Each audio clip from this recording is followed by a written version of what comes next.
Vamos a arrancar. Así como el desarrollo de ayer, yo voy a proyectar el artículo y voy a ir dándole lectura también, ¿verdad? Para acompañar.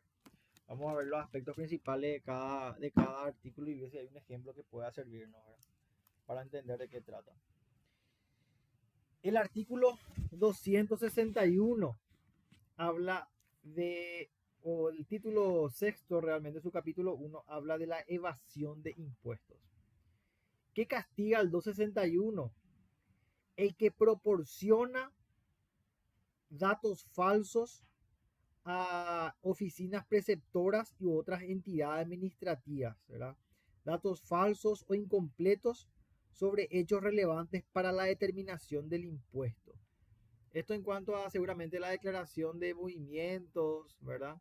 De facturaciones, declaraciones juradas, ¿verdad? Primero, el que proporcionara datos falsos o incorrectos. Segundo, el que omitiera en contra de su deber proporcionar a las entidades perceptoras datos sobre tales hechos o omitiera en contra de su deber el uso de sellos y timbres impositivos. Entonces, por un lado, lo que se castiga es proporcionar datos falsos o incorrectos y omitir proporcionar datos de que vos estás obligado a proporcionar, ¿verdad? Exacto. No omitir, no informar, y cuando informás de manera incompleta o falsa, ¿verdad? Eso es lo que está castigando. Y con ello evadiera un impuesto o lograra para sí o para otro un beneficio impositivo indebido. O sea, lo que se lograría en todo caso al omitir dar esa información o al darla de manera errónea, falsa, entonces es pagar menos impuestos, ¿verdad? Será castigado con una pena privativa de libertad de hasta 5 años o con multa. Cuando hablamos entonces de evasión de impuestos, estamos hablando de un delito. En el inciso 2 dice, en estos casos será castigada también la tentativa, o sea, intentar hacerlo también constituye un hecho punible, aparte del hecho consumado. El inciso 3 dice, cuando el autor, y acá va a describir las distintas circunstancias, lograra una evasión de gran cuantía, estos son agravantes, abusara de su posición de funcionario, se aprovechara del apoyo de un funcionario que abuse de su competencia o de su posición, o en forma continua lograra mediante comprobantes falsificados una evasión del impuesto o un beneficio impositivo indebido, la pena privativa de libertad podrá ser aumentada hasta 10 años. Entonces, en el inciso 3 están los agravantes del hecho punible, ¿verdad? Exacto. Evadir por un monto importante, abusar de su posición como funcionario para evadir, ¿verdad? Y aprovecharse del apoyo de un funcionario que abuse de su competencia. Eso también, ¿verdad? Eso también está considerado como un agravante. Sí.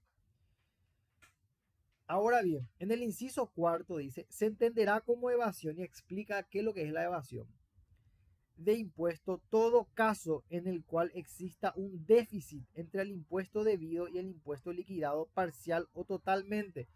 O sea, el impuesto debido es lo que me manda la ley a declarar.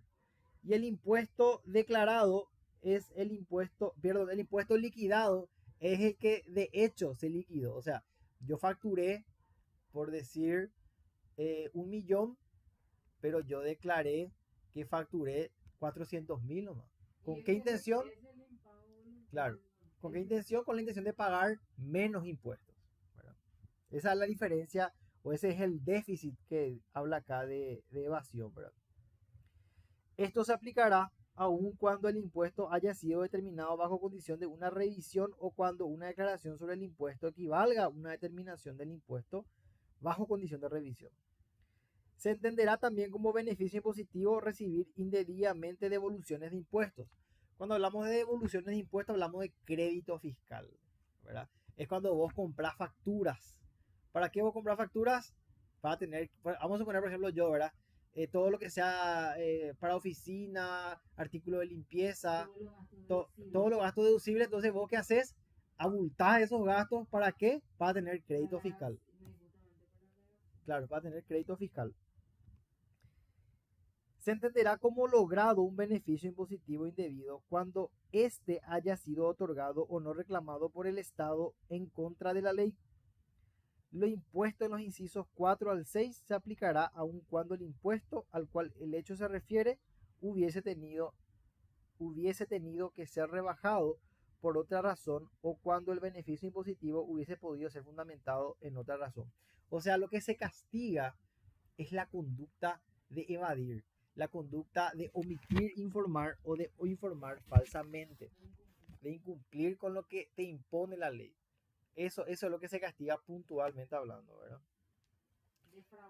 Sí, ahora, este artículo también fue ampliado por la ley 5655 del 2016, ¿verdad?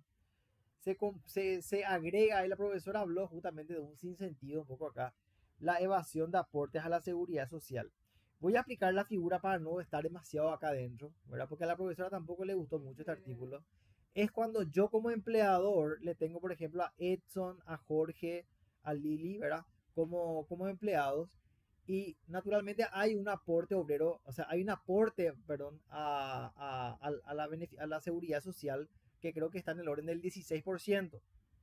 Entonces, ese aporte de 16% está compuesto por 9% del funcionario y creo que, no sé, va a ser 6 o 7% del empleador, que es el aporte obrero patronal. Entonces, muchas veces, 6,5, 16,5. No, 16,5 para el empleador y el empleado paga. Bueno, entonces 16,5 para el empleador y 9 el empleado. Entonces, estamos hablando más o menos de 25%, ¿verdad? Alrededor de ese monto. Entonces, ¿dónde es lo que está la evasión? En este caso, ¿verdad? En donde yo le descuento a Edson, yo le descuento a Jorge y no pago el impuesto, o sea, no pago el aporte, no rindo el aporte. Entonces, en eso se constituye como evasión, ¿verdad? Porque le estoy descontando a Edson, le estoy descontando a Jorge, pero no estoy pagando.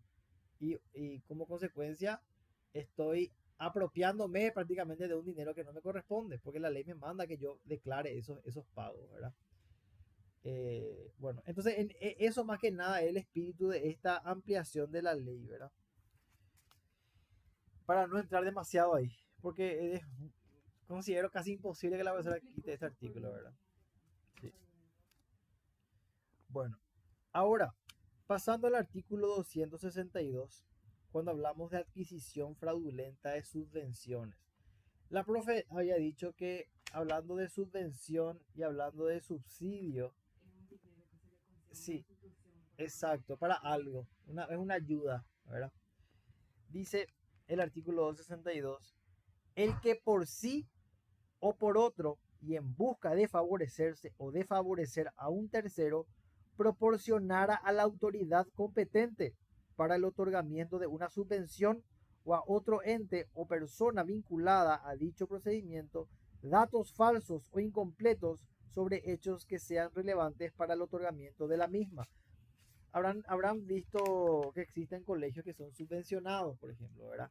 Y seguramente, estoy inventando, ¿verdad? No sé si ha de ser así. Los colegios subvencionados funcionan en base a la cantidad de alumnos que tiene ese colegio subvencionado.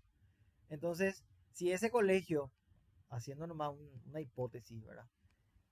Declara o tiene realmente 1000 alumnos, recibe 1 millón de subvención al mes. Pero ese colegio sabe que si declara que tiene 2000 alumnos, va a recibir 2 millones por mes. Entonces, falsear esa información que produzca mayor subvención constituye una adquisición fraudulenta de subvención. Eso es un hecho punible. Y Subvención es una ayuda económica dada por el Estado a comerciantes o industriales para activar la rentabilidad de determinados sectores de la economía. exacto. O sea, lo que se le pidió a eso de los colectivos que Sí, ese era nunca salían sin ellos, no pasaban sí, a efecto práctico, la profesora había dicho que es la misma cosa, porque el espíritu es el mismo, es una ayuda, por un lado puede ser puntual o por otro lado puede ser continua, ¿verdad? Que da un ente o el Estado.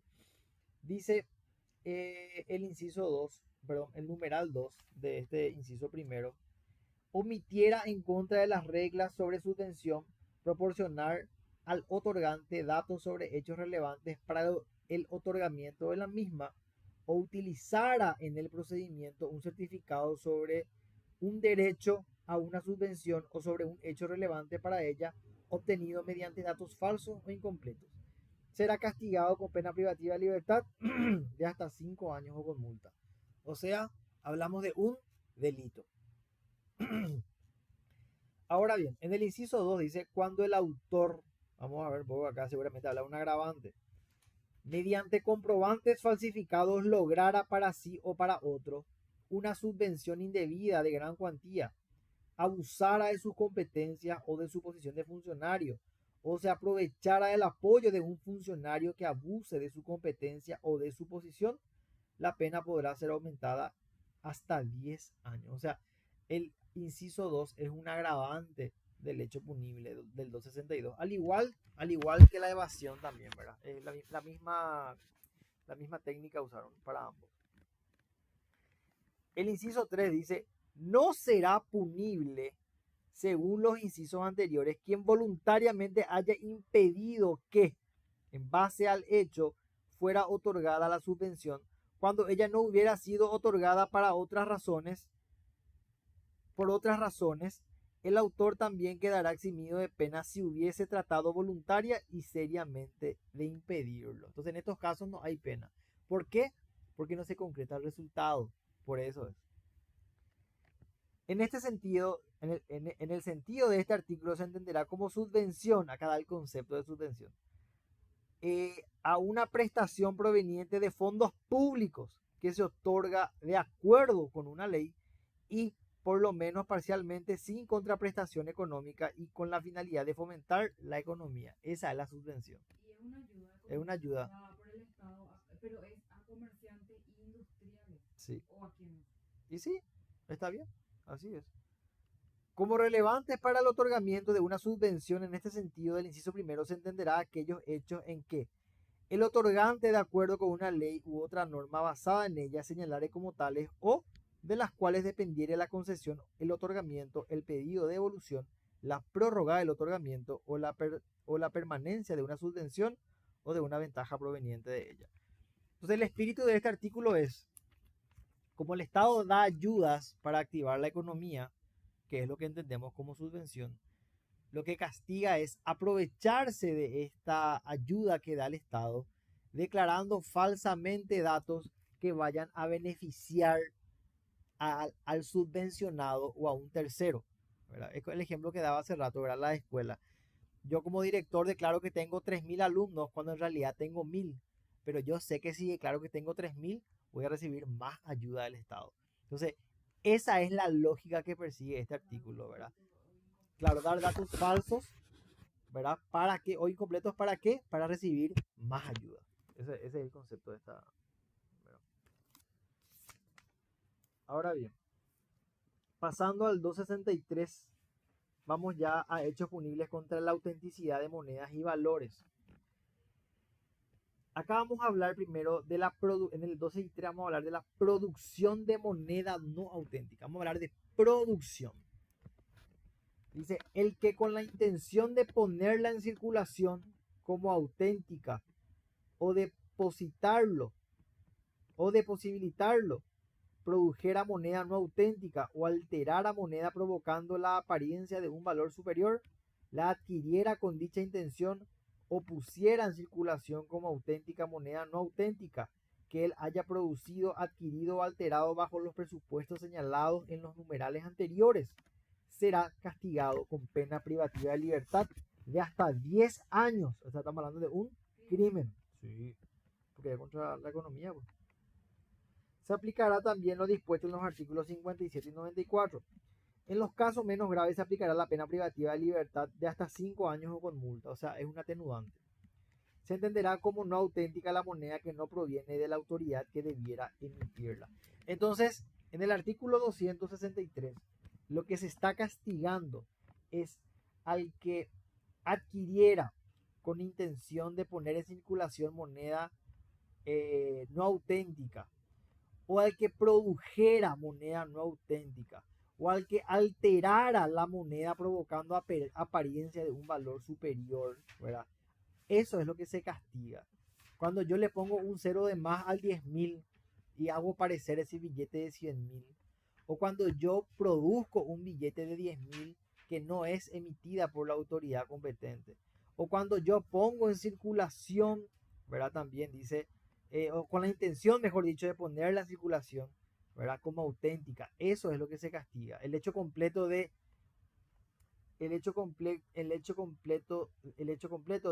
posibilitar la producción de moneda y ponerla en circulación, ¿verdad? Siempre y cuando esta moneda sea no auténtica o alteres el valor de una moneda no auténtica, ¿verdad? Eso también. Y por otro lado, adquirir moneda no auténtica con la intención de ponerla en circulación también, ¿verdad? Eso también se castiga. Eso es un crimen. Eso es lo que se castiga en este artículo en particular. Ahora, en el 264, lo que se castiga, dice, es circulación de moneda no auténtica. El que fuera de los casos señalados en el 263 pusiera en circulación como auténtica moneda no auténtica, será castigado con pena privativa de libertad de hasta 3 años o con multa. En estos casos será castigado también la tentativa. ¿Cuál es la diferencia entre, por qué señala, o qué señala el 264 que no señala el 263? Sí, el 263 exactamente. Lo que castiga es producir moneda no auténtica, alterar la moneda, otorgando la apariencia de un valor superior, adquirir la moneda no auténtica y poner esa moneda no auténtica en circulación, ¿verdad? Eso es lo que se castiga, el hecho completo de adquirir la moneda y ponerla en circulación. Exacto. Producir la moneda y ponerla en circulación. Alterar la moneda y ponerla en circulación. Eso es lo que castiga el artículo 263. En cambio, el 264 lo que castiga es solamente poner en circulación. Solamente poner en circulación. Porque generalmente, ¿por qué se castiga más severamente al 263 que al 264? Porque el sujeto del 263 tenía una impresora, compró el papel de no sé de qué material, diseñó, imprimió o por lo menos alteró o adquirió la moneda para poner en circulación. Eso es lo que se castiga, esa energía penal, como decía la profesora, ¿verdad? Eso es lo que castigaba, eso es lo que castiga este artículo. Por eso hablamos de un crimen. En cambio, el 264 solamente castiga poner en circulación, ¿verdad? Moneda no auténtica. O sea, yo pongo en circulación moneda. Yo no produje, yo no alteré, yo no adquirí. Yo puse nomás en circulación.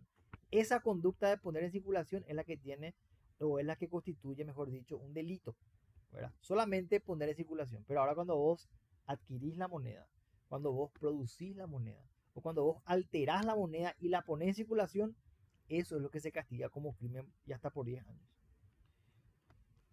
Ok, entonces esa es la diferencia que hay. Ahora, pasando al 265, dice producción y circulación de marcas de valor no auténticas. Acá ya hablamos y salimos de la moneda. Cuando hablamos de marcas de valor no auténticas, dice el que con la intención de poner en circulación o de posibilitarlo o de utilizarlas como auténticas produjera marcas de valor oficial no auténticas o alterara el valor o alterara marcas de valor oficiales auténticas provocando la apariencia de un valor superior. Las adquiriera con dicha intención o utilizara, ofreciera o pusiera en circulación como auténticas marcas de valor oficial no auténticas, será castigado con pena privativa de libertad de hasta 5 años o con multa. Esto es cuando yo... 5 años con multa. Ah, marcas de valor en realidad. Como marcas de valor oficial podemos citar a los sellos oficiales que constituyen signos distintivos del cual se sirve la administración pública para grabar y asegurar su identidad. Ahí en está. documentos presentados ante ella o emitidos por ella. Se comprenden los dispositivos mecánicos, los timbres o sellos secos y las estampas a presión o a tinta que cumplan tal finalidad y contengan signos identificadores del Estado o de alguno de sus órganos. ¿Se acuerdan? ¿Alguna vez alguien vio lo que es un apostillado? Estampilla. La estampilla. Sí. Bueno, esto vos te vas, por ejemplo, al Ministerio de Relaciones Exteriores y llevas tu, no sé, tu certificado de algo, de cumplimiento, y te vas a apostillar. Sale caro, 360.000 por ahí sale a apostillar algo. Entonces, bueno, 299. Entonces, ¿qué hace la gente? Compra otro apostillado falso, ¿verdad? Y coloca nomás ahí para aparecer, para que dé la apariencia de válido ese documento, ¿verdad? ¿Qué es lo que se castiga en este artículo? Producir ese, ¿cómo se dice? ¿Cómo se dice el cosito del apostillado? ¿Cómo se le llama? La estampilla. Producir la estampilla que tiene un valor oficial porque es, esa estampilla es, es producida por el ministerio, por así decirlo, o es, claro, es de autoridad estatal esa estampilla. Entonces vos producir en tu casa, Jorge, Es un instrumento público. ahí está, es un instrumento público. Entonces producir esta estampilla vos de manera privada es lo que se castiga. Producir y poner en circulación, ¿verdad? Ah, perdón. En realidad el artículo. Sorry.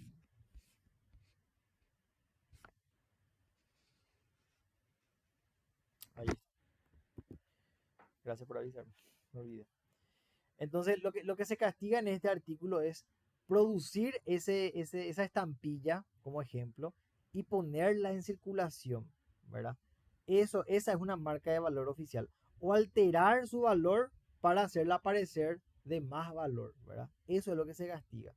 O que vos adquieras esas estampillas y las pongas en circulación, ¿verdad? Eso también se castiga. Siempre que esas estampillas obviamente sean no auténticas, ¿verdad? Y esto constituye un delito. Ahora, el inciso 2 dice, el que utilizara como válidas marcas de valor oficial ya usadas en las que se haya eliminado el signo de desvaloración o que las pusiera en circulación como válidas, será castigado con pena privativa de libertad de hasta 1 año o con multa. En estos casos también será castigada la tentativa. O sea, es cuando yo use el apostillado de otro documento y ponga en mi documento, ¿verdad? Esa marca de valor ya se utilizó y yo vuelvo a utilizar.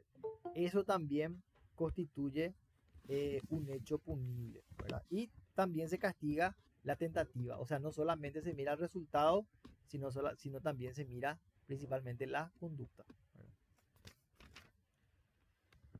Ahora, cuando hablamos en el 266 de preparación para la producción de moneda y marcas de valor no auténticas, acá hablamos no solamente de la producción, porque se puede confundir con el 263 o 264 y van a decir, Sudazo, pero vos ya hablaste de la producción. No, acá estamos hablando de la preparación para la producción, o sea, comprar el papel, comprar la impresora, comprar la computadora para hacer el diseño de la moneda. Eso es lo que se está castigando en este artículo 266.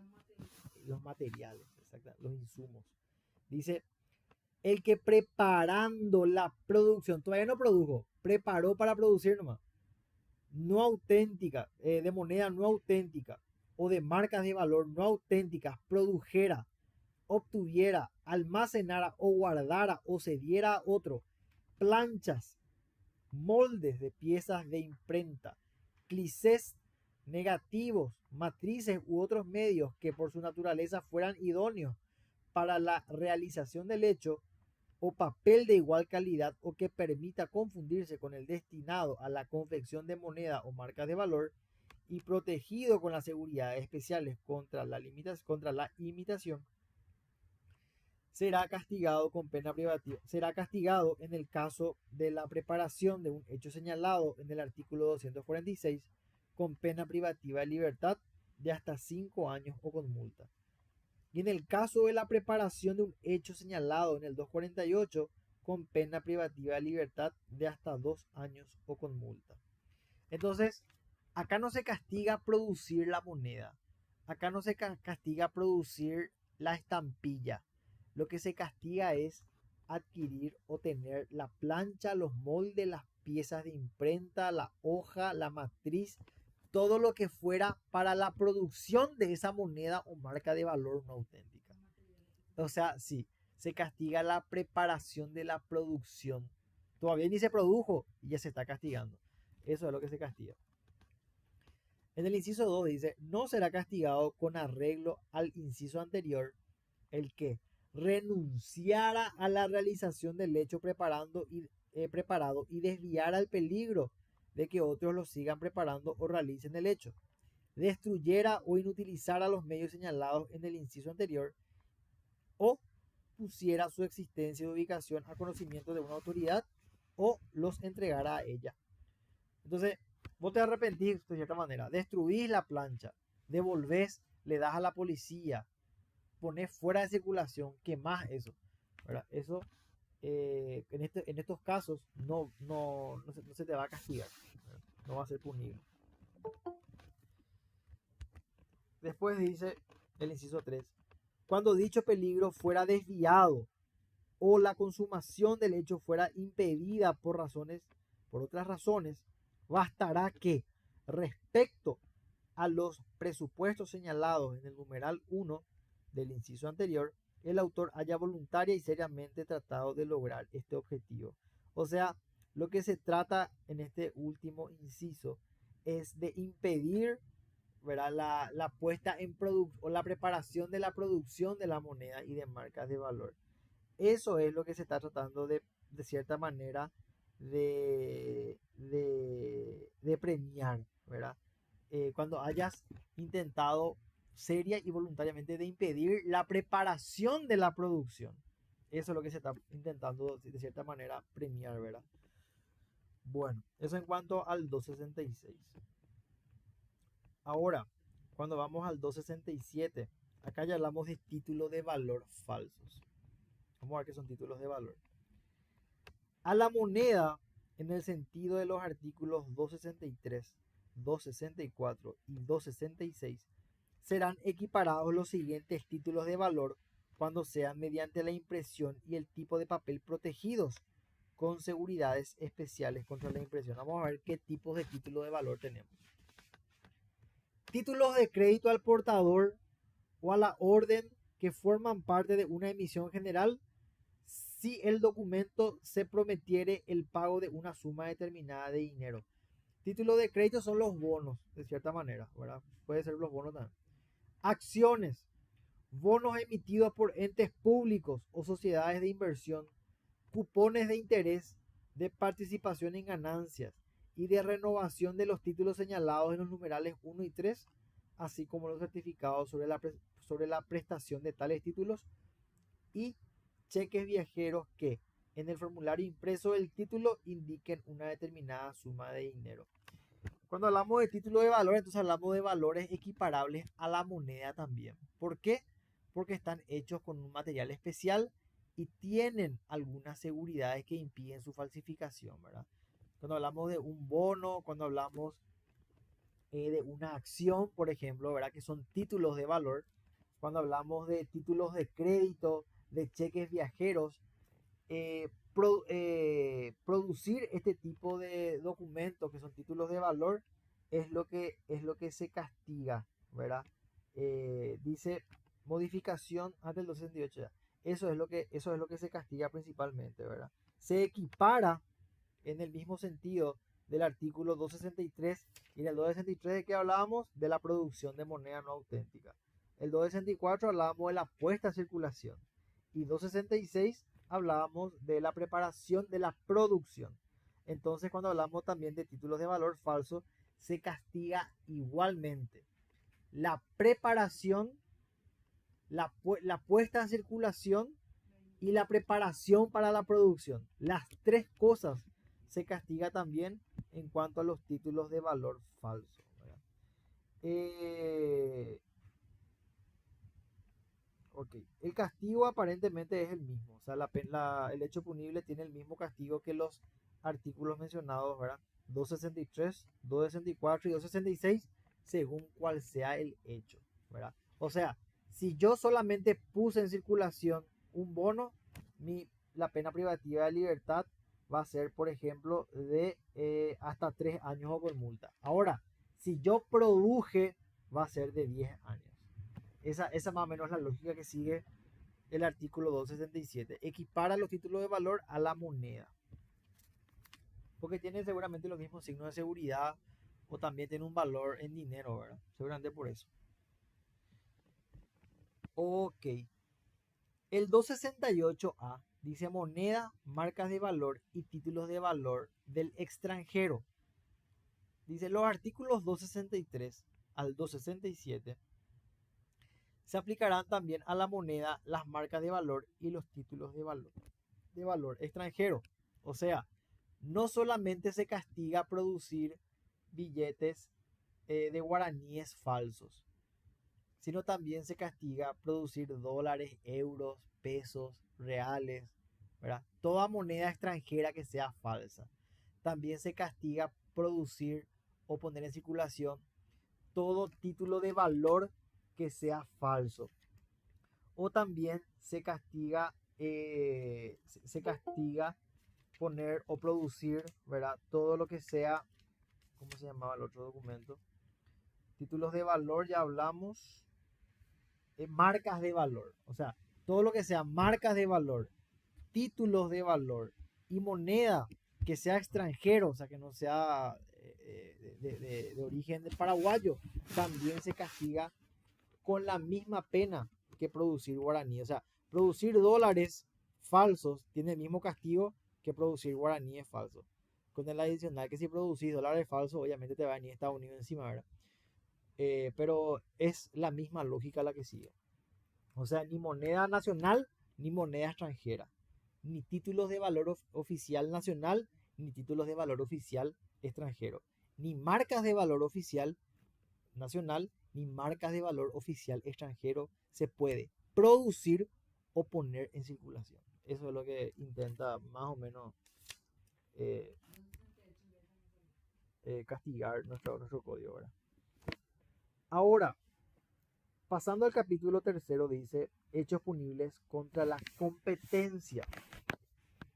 Y vamos a hablar del cohecho privado. 268b. Dice, el que como encargado o representante de una sociedad, asociación, entidad u organización de cualquier índole solicitara, se dejara prometer o aceptara en el tráfico comercial un beneficio para sí o para un tercero a cambio de aceptar la oferta de productos, mercaderías o servicios de otro en condiciones desventajosas para los otros competidores del mercado, será castigado con pena privativa de libertad de hasta 2 años o con multa. La pena podrá ser aumentada hasta 3 años cuando el hecho se refiere a una ventaja de gran cuantía o el autor actúe profesionalmente o como miembro de una banda que se haya asociado para cometer continuamente el hecho. Se aplicarán los incisos anteriores aun cuando careciera de validez la base jurídica que debía fomentar la representación de la sociedad, asociación o entidad u organización. Esto se da, por ejemplo, cuando Edson, yo tengo una fábrica ¿qué puedo tener? Una fábrica de cubiertas, ¿verdad? Y Edson y Jorge, ¿qué pasó?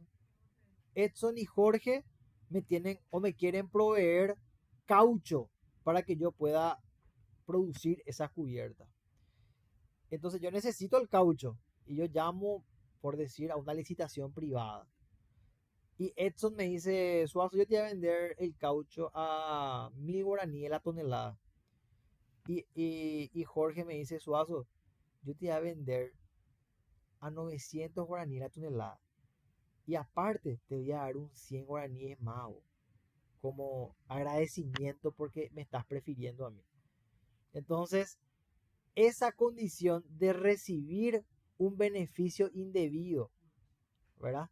Que es ¿cómo se dice? Para la gaseosita arepina, que se suele decir, es lo que constituye el cohecho privado, ¿verdad? ¿Por qué? Porque esto no me está dando a mí ninguna gaseosita arepina, entonces eso es lo que constituye que yo le prefiera a Jorge, ¿verdad? Y que contrate con él la provisión de caucho para mi recauchutadora, por decir una cosa, ¿verdad? Eso es lo que se entiende como cohecho privado. Estamos hablando de un delito, ¿verdad? Que tiene su agravante en el inciso segundo. Ok. Esto pasa mucho en las empresas, principalmente en las industrias. Cuando hay muchos, en el seguro pasa muchísimo también.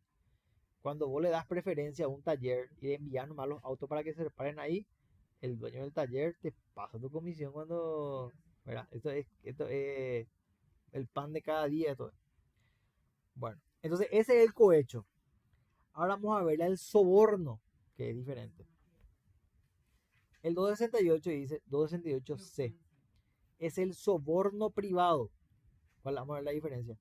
El que con el fin de obtener una ventaja competitiva frente a otros competidores de mercado ofreciera, prometiera o garantizara a un encargado o representante de una empresa, asociación u organización un beneficio a cambio de favorecerle en la adquisición de sus productos, mercaderías o servicios en condiciones desventajosas para otros competidores del mercado, será castigado con pena privativa de libertad de hasta 2 años o con multa.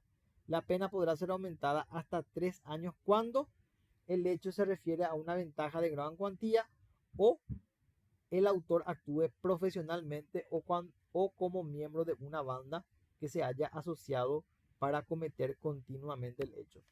La diferencia entre el soborno y el cohecho privado es que en el cohecho privado, yo como administrador es el que, sí, yo como organizador me dejo prometer.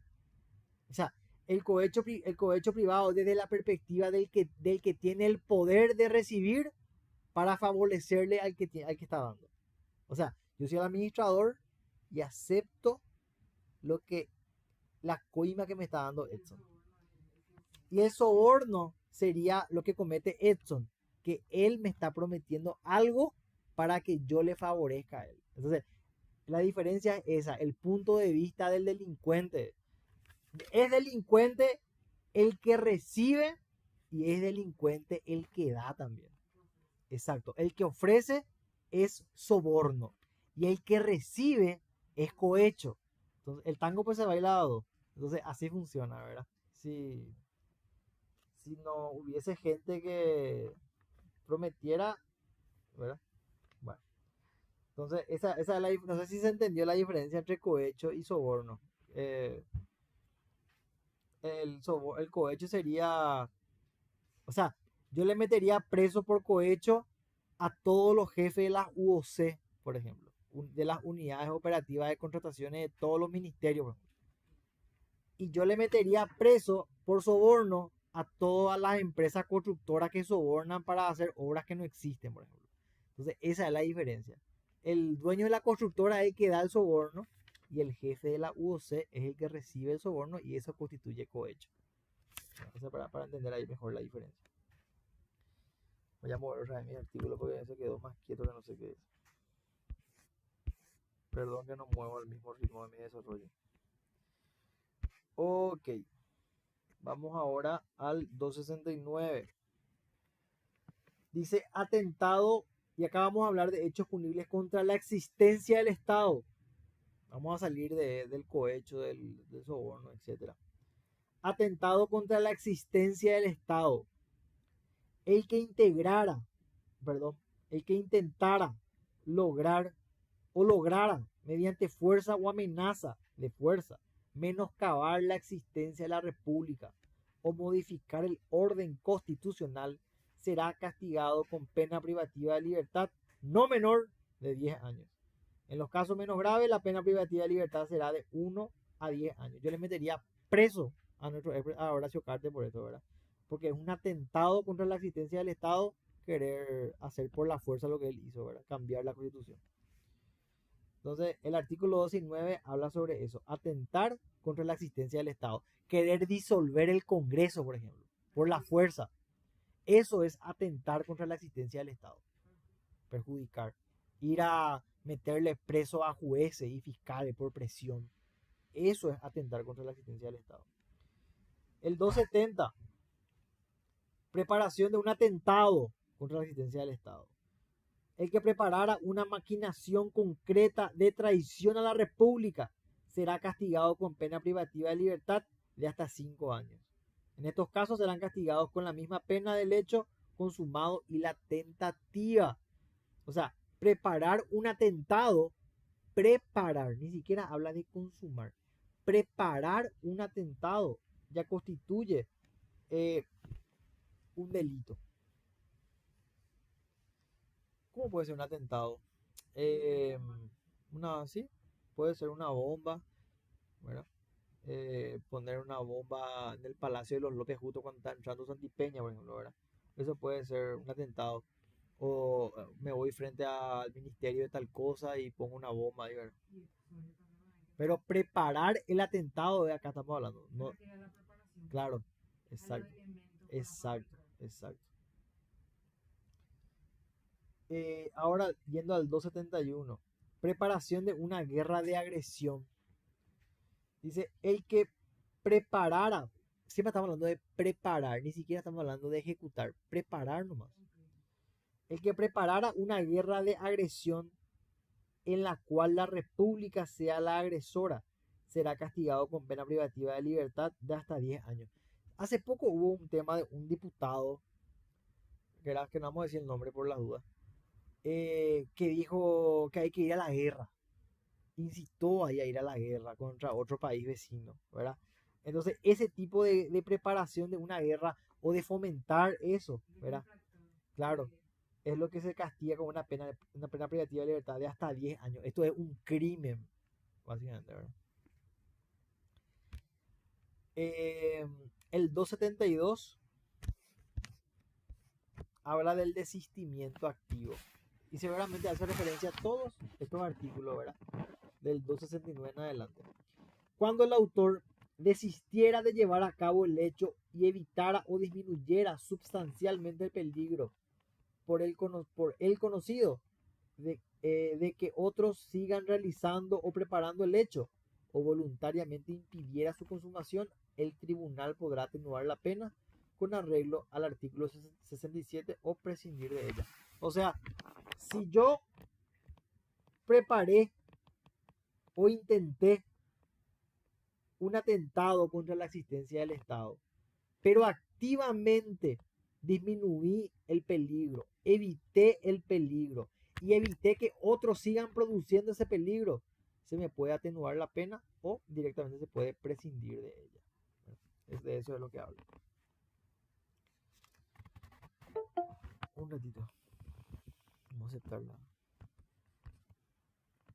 Ahí. Ok. Ahora vamos al 272, ¿verdad? No, 273, perdón. Vamos a los hechos punibles contra la constitucionalidad del Estado y el sistema electoral. Dice el 273, atentado contra el orden constitucional. El que intentara lograr o lograra cambios del orden constitucional fuera de los procedimientos previstos en la Constitución será castigado con pena privativa de libertad hasta 5 años. Se entenderá como orden constitucional la configuración de la República del Paraguay como Estado, conforme lo disponen los artículos 1, 3. Acá voy a hacer una precisión. En el 273 es lo que se castiga, por ejemplo, querer disolver el Estado. O sea, querer disolver el Congreso, por ejemplo. El Estado pues está compuesto de poder judicial, poder ejecutivo y poder legislativo. O que el poder legislativo tome poder sobre el poder ejecutivo, por ejemplo. Eso es lo que se castiga como atentado contra el orden constitucional, ¿verdad?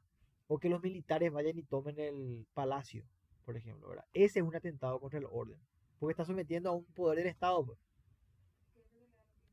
Te escucho. Por orden constitucional se entiende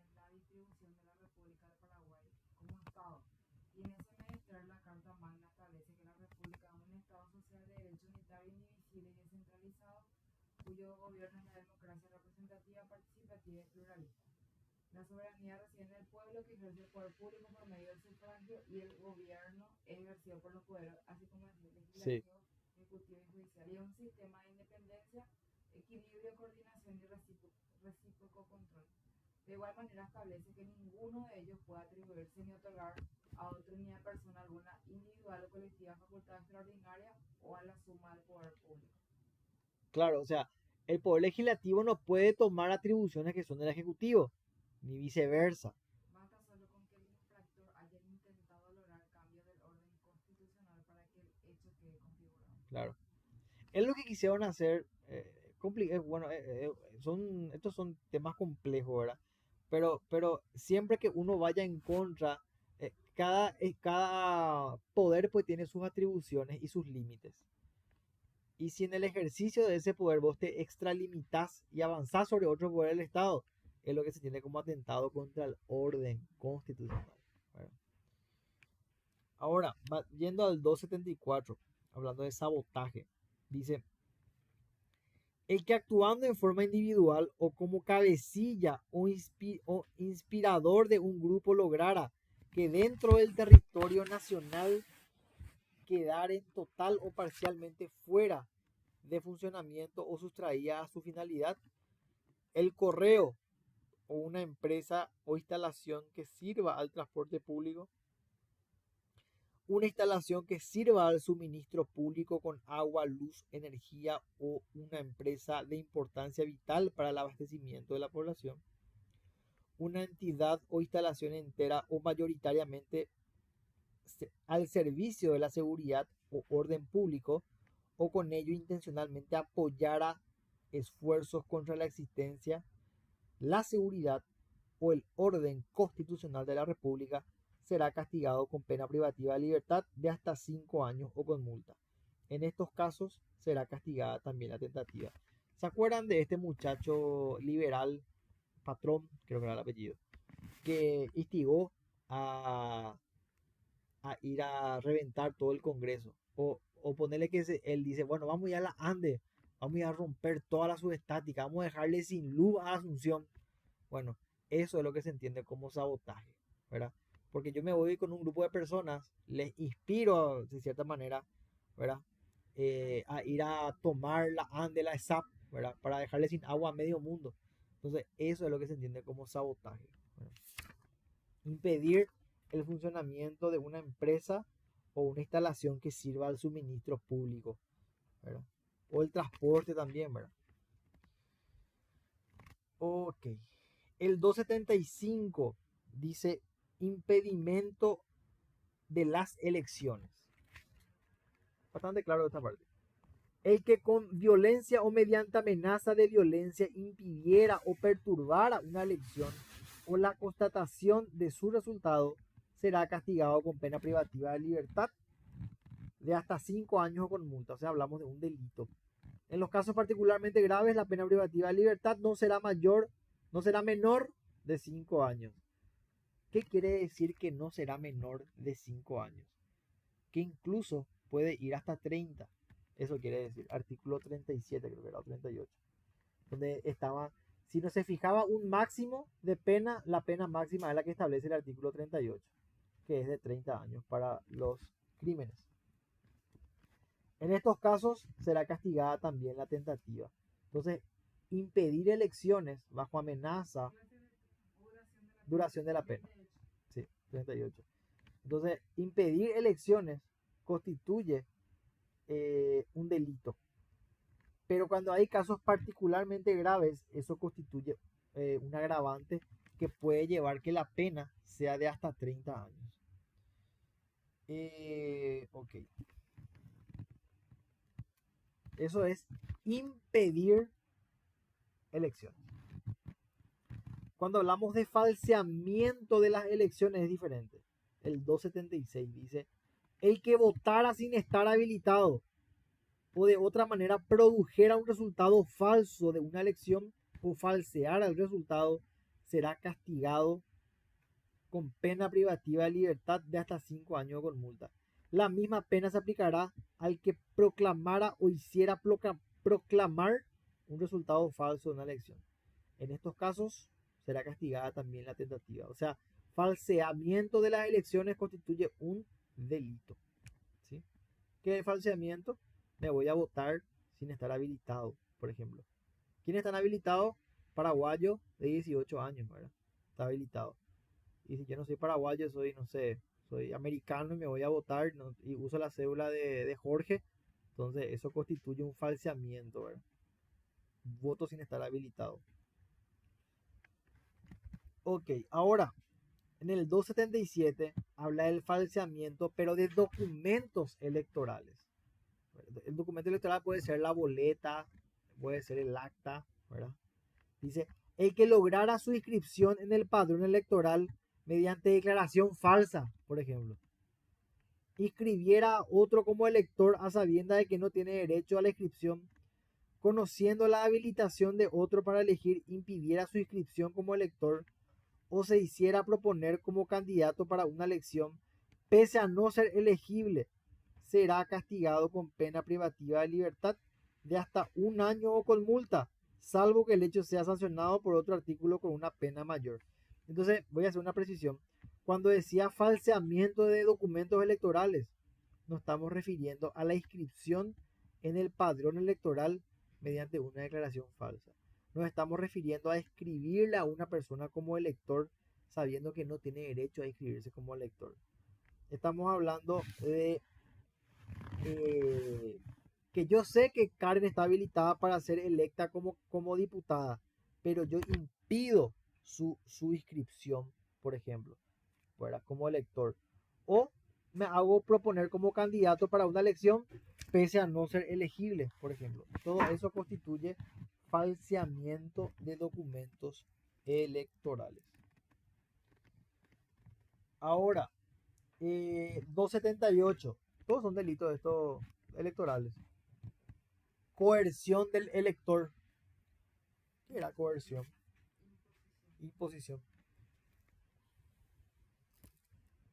Dice, el que mediante fuerza amenazara de un mal considerable, presión económica o abuso de una relación de dependencia profesional o económica, coaccionara a otro o le impidiera elegir o ejercer su derecho electoral o en un determinado sentido, será castigado con pena privativa de libertad de hasta 5 años con multa.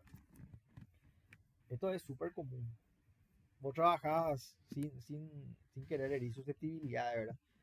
Si vos trabajás, no sé, en la ANDE o en el ministerio y el que te puso de Colorado, no podés ir a votar por Efraín, ¿verdad? Entonces vos sabés que cuando llega la elección tenés que votar por el candidato con remera tuta, ¿verdad? O sea, eso es coerción, porque si vos no votás por él, van a saber que no votaste por él y tu contrato no se va a renovar. Más o menos esa es la lógica que sigue este. Claro, claro. Famosos los grupos de WhatsApp, ¿verdad? Muchos chats se levantaron. Todos tenemos que votarle a Santi, sí o sí, ¿verdad? No hay puede otra, porque obviamente al ser una entidad estatal es permeable, ¿verdad? Y existe ese tipo de apriete, ¿verdad? Lastimosamente. Ok, yendo al 279, vamos a ver el engaño al elector. El que mediante engaño lograra que el otro en el acto de votar errara sobre el sentido de su voto, no votara o votara inválidamente, será castigado con pena privativa de libertad de hasta 2 años con multa. En estos casos será castigada también la tentativa. Con el uso ahora de las urnas electrónicas se presta mucho para el error y se induce al error en el voto, donde se le dice, pues esa señora pobrecita, ¿verdad? De 75 años a votar, ¿verdad? Un domingo y no sabe cómo usar la máquina porque es complejo seguramente para ella. Entonces se va una persona a la ayuda y le hace votar todo mal, ¿verdad? Entonces eso es lo que se entiende como engaño al elector, ¿verdad? Ella quería votar por Efraín y se fue y votó por Payo. Eso es engaño al elector. Soborno del elector, 280. El que ofreciera, prometiera u otorgara una dádiva y otra ventaja a otro para que no votara o lo hiciera en un sentido determinado, será castigado con pena privativa de libertad de hasta 5 años o con multa. La misma pena se aplicará al que se hiciera prometer o aceptara una dádiva u otra ventaja para no votar o por hacerlo en un sentido determinado. Entonces, soborno, esto es lo que conocemos como la compra de cédula. Acá se le castiga a los dos.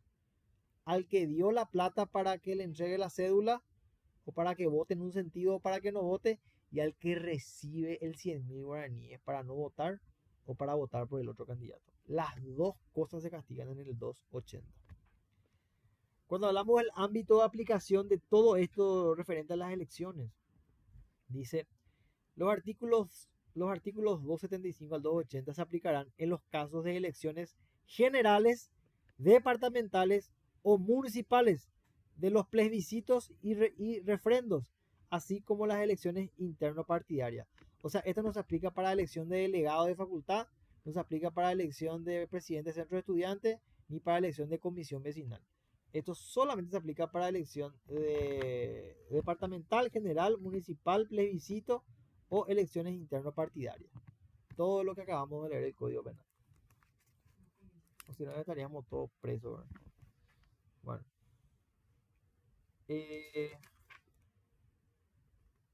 Ok. 282 ahora, ¿verdad? Hechos punibles contra la seguridad externa del Estado. 282 dice, traición a la República por revelación de secretos de Estado.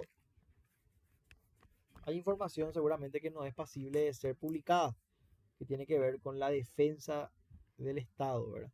Información es muy sensible.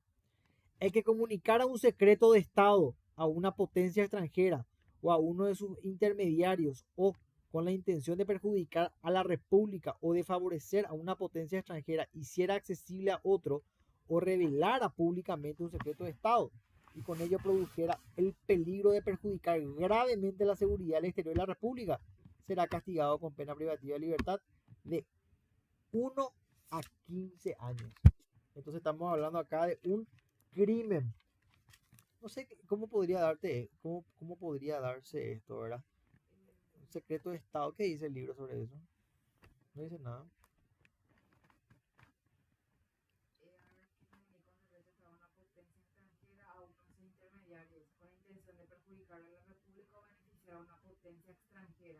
Hacer accesible a otro o relevar públicamente un secreto de Estado y con ello produjera el peligro de perjudicar gravemente la seguridad exterior de la República. Y que no da ningún ejemplo. La pena cuando la gente tiene el deber específico de guardar el secreto. O sea, puede ser, por ejemplo, un alto funcionario o un alto mando militar, por ejemplo. La sección de traición que he utilizado en el presente articulado se refiere a facilitar o revelar secretos de Estado a una potencia o a un intermediario, a diferencia de la sección que se utiliza en el artículo 270. No da ningún ejemplo, ¿verdad? Yo creo que podría adaptarse, por ejemplo, un alto funcionario militar que maneje información estratégica sobre, no sé, posiciones de defensa paraguaya. Y ese mando militar le informa a un bando extranjero que esta parte está libre o esta parte está desprotegida, por ejemplo, ¿verdad? Me imagino que por ese lado va la traición a la República de Revelaciones de Secretos de Estado, ¿verdad? O hay alguna información importante que puede afectar, por ejemplo, a los intereses de la República, ¿verdad? Perjudicar. Entonces eso se puede entender seguramente como traición a la República. Ok. Acá el inciso segundo dice, cuando teniendo el deber específico de guardar el secreto, el autor abusara de su posición al incurrir en los casos previstos en los incisos 1, la pena privativa de libertad podrá ser aumentada a 25. O sea, vos tenés el deber de guardar el secreto. Acá entra el militar, por ejemplo, ¿verdad? Que está en una posición estratégica. Se entenderán como secreto de Estado los hechos, objetos o conocimientos que sean accesibles solo a un número limitado de personas y que deben guardarse de cualquier potencia extranjera para evitar el peligro de un grave perjuicio para la seguridad externa de la República. Me cuesta imaginarme algo así que nos suceda a nosotros, ¿verdad? Realmente. Acá para dijo algo. A la planilla. Le va a enviar cuando llegue a su casa, dice. Le escribí por otra vez para preguntarle eso. Bueno. 283. En el 282 lo que se castiga es poner información en poder de alguien extranjero o de un intermediario para perjudicar. En el 280, es en el 282. En el 283 lo que se castiga es la revelación de secretos de Estado. El que hiciera accesible a otro o revelara públicamente un secreto de Estado. O sea, yo publico en Facebook información clasificada que debiera ser guardada por un ente oficial o por disposición de este y con ello expusiera a la República al peligro de un perjuicio grave para su seguridad exterior, será castigado con pena privativa de libertad de hasta 5 años, salvo que no sea aplicable el artículo anterior. En estos casos será castigada también la tentativa. O sea, acá se castiga el hecho de revelar. Públicamente. Sí, públicamente. En el 282 lo que se castiga es comunicar un secreto a una potencia extranjera o a un intermediario con la intención de favorecerle a esa potencia y perjudicarle a la República. En el 283 la energía criminal, que la profesora, es menor. ¿Por qué es menor? Porque acá vos estás revelando información nomás, no a alguien en particular, vamos a decirle. Pero cuando hablamos de traición, vos al enemigo no le estás pasando la información, ¿verdad? Al enemigo, a él no le estás dando. Acá escribo algo, José. Dice artículo 82, presidente militar que se especializa en el extranjero, que tengan... Sí, exacto. El 282 es ese, ¿verdad? Ese militar que le da información al enemigo para que el enemigo ponga en riesgo la seguridad. Y en el 283 es revelar nomás, exponer, publicar en tu Orkut, en tu Facebook, ¿verdad? Ahora, en el 284 dice casos menos graves de revelación. O sea, es como una especie de artículo atenuante. Me imagino que quiere decir el que hiciera. El que hiciera accesible a otro un secreto de Estado señalado en el artículo anterior o lo revelara públicamente y con ello culposamente causara el peligro de un grave perjuicio para la seguridad exterior de la República, será castigado con pena privativa de libertad de hasta 5 años o con multa. O sea, acá yo no estoy directamente publicando, no es mi acción directa, sino que es la acción de poner accesible a otro para que ese otro publique. Yo pongo accesible a otra persona. Puede ser de manera dolosa o de manera culposa también, ¿verdad? Sí. Por ejemplo, un descuido. Yo tengo una computadora que tiene una carpeta que dice Top Secret. Y en vez de bloquear la computadora dejé ahí accesible. Y viene otra persona, encuentra y revela eso. Eso es lo que se entiende como casos menos graves de revelación. Cuando hay culpa, no hay dolo realmente. Hay una precisión. Cuando hay culpa y no hay dolo. Dice el inciso 2. El que por su función o un mandato del ente competente tuviera acceso a un secreto de Estado y culposamente lo hiciera accesible a otro no autorizado, causando con ello el peligro de un grave perjuicio para la seguridad exterior de la República, será castigado con pena privativa de libertad de hasta 3 años o con multa. La persecución penal del hecho dependerá de la autorización del Poder Ejecutivo. O sea, esto es por error, por negligencia, por impericia. Pusiste a disposición de otro información, información clasificada, ¿verdad? Información secreta de Estado. Eso es lo que se castiga. En los artículos 283 y 282 hablamos de tipos penales dolosos.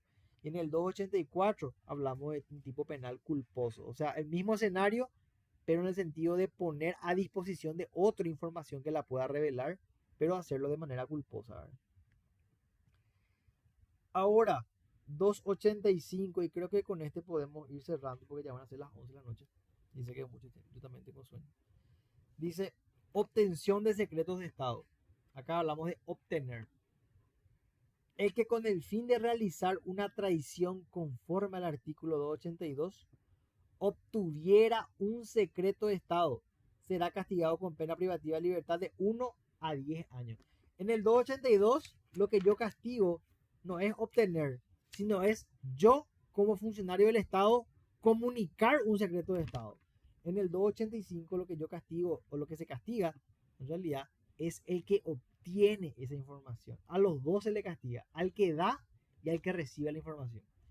El inciso 2 dice, el que con el fin de realizar un hecho en los términos del artículo 283 obtuviera un secreto de Estado que debiera de ser guardado por un ente oficial o por determinadas personas por disposición del ente, será castigado con pena privativa de libertad de hasta 5 años.